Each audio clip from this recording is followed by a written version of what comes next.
Assalamualaikum warahmatullahi wabarakatuh. Perkenalkan, nama saya I'anatul Irwana, NIM 2041050200022. Di sini saya akan mempresentasikan makalah dan PPT yang telah saya buat mengenai materi teori tabungan dan investasi dalam ekonomi Islam. Pertama, teori tabungan dalam ekonomi Islam. Tabungan dalam Islam merupakan sebuah konsekuensi atau respon dari prinsip ekonomi Islam dan nilai moral Islam yang menyebutkan bahwa manusia haruslah hidup hemat dan tidak bermewah-mewahan. Karena Allah sangat mengutuk perbuatan israf atau pemborosan, serta tabdzir atau menghambur-hamburkan harta tanpa guna, serta mereka dianjurkan hidup tidak dalam kondisi fakir. Definisi tabungan menurut M. Najatullah Siddiqui, Role of the State in the Economy and Islamic Perspective, The Islamic Foundation, Leicester UK 1996, bermakna dua. Pertama, tabungan yang ditujukan untuk berjaga-jaga dan tabungan yang ditujukan untuk investasi. Tentu saja investasi yang produktif, bukan investasi dalam makna luas yang dilakukan oleh konvensional, di mana aktivitas spekulasi masuk dalam definisi investasi ini. Menurut Monzer Kaf dan Umar Chapra, bahwa pengeluaran yang berlebihan dilarang. Penimbunan simpanan juga dikecam tegas oleh Al-Quran dan As-Sunnah. Sumber-sumber daya yang telah disediakan Allah harus dipergunakan untuk digunakan oleh pemiliknya dalam batasan-batasan yang ditetapkan oleh Allah atau diperuntukkan bagi orang lain sehingga memenuhi tujuan dasar penciptaannya. Membiarkannya menganggur dan tidak memanfaatkannya bagi tujuan-tujuan konsumsi yang benar dan bukan untuk pengembangan barang-barang umum lewat kontribusi kesejahteraan atau zakat, sedekah atau pembayaran sepajaknya atau untuk investasi produktif telah dikecam oleh Islam. Kemudian yang kedua, teori investasi dalam ekonomi Islam. Investasi diartikan sebagai penanaman uang atau di suatu perusahaan atau proyek untuk tujuan memperoleh keuntungan. Pada dasarnya, investasi adalah membeli suatu aset yang diharapkan di masa datang dapat dijual kembali dengan nilai yang lebih tinggi. Investasi juga dapat dikatakan sebagai suatu penundaan konsumsi saat ini untuk konsumsi masa depan. Harapan pada keuntungan di masa datang merupakan kompensasi atas waktu dan risiko yang terkait dengan suatu investasi yang dilakukan.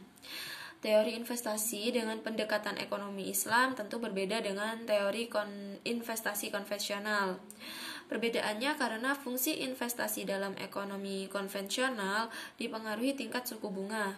Hal ini tentunya tidak berlaku dalam pendekatan ekonomi Islam. Kemudian, faktor-faktor yang mempengaruhi seseorang menabung dan berinvestasi. Yang pertama, faktor menabung dalam konsep ekonomi Islam.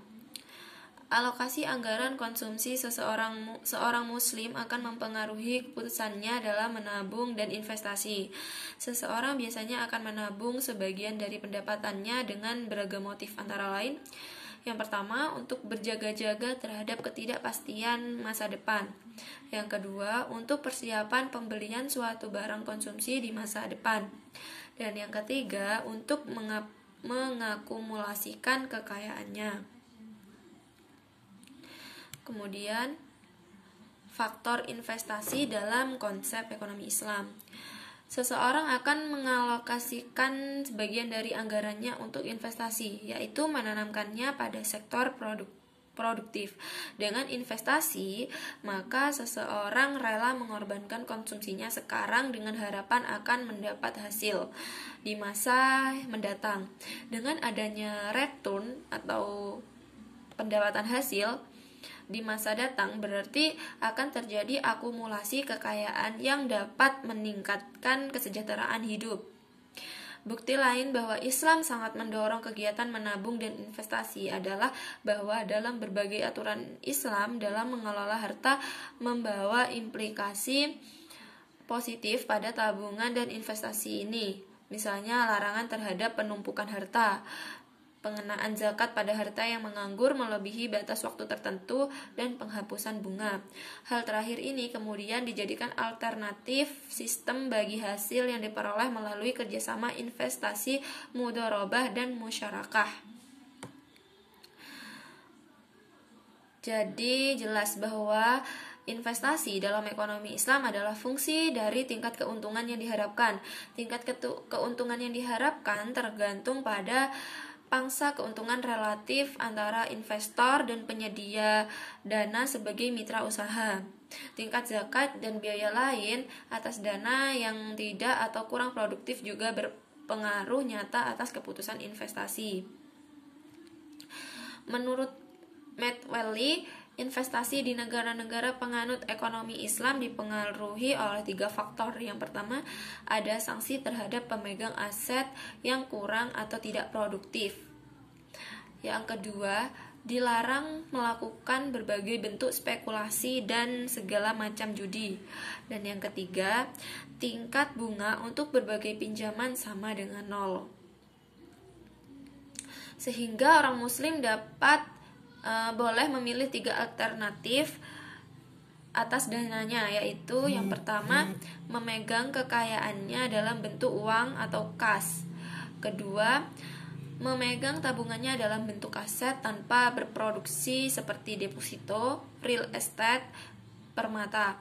Yang ketiga, menginvestasikan tabungannya seperti memiliki proyek-proyek menambah persediaan kapital nasional. Jadi kesimpulannya bahwa yang dimaksud dengan tabungan atau saving yang disimbolkan dengan S ialah bagian dari pendapatan yang disimpan atau tidak dibelanjakan. Sedangkan yang dimaksud investasi atau investment yang disimbolkan dengan I ialah bagian dari pendapatan perusahaan yang ditanam sebagai penambah modal. Mungkin cukup sekian yang dapat saya sampaikan, kurang lebihnya mohon maaf. Wassalamualaikum warahmatullahi wabarakatuh.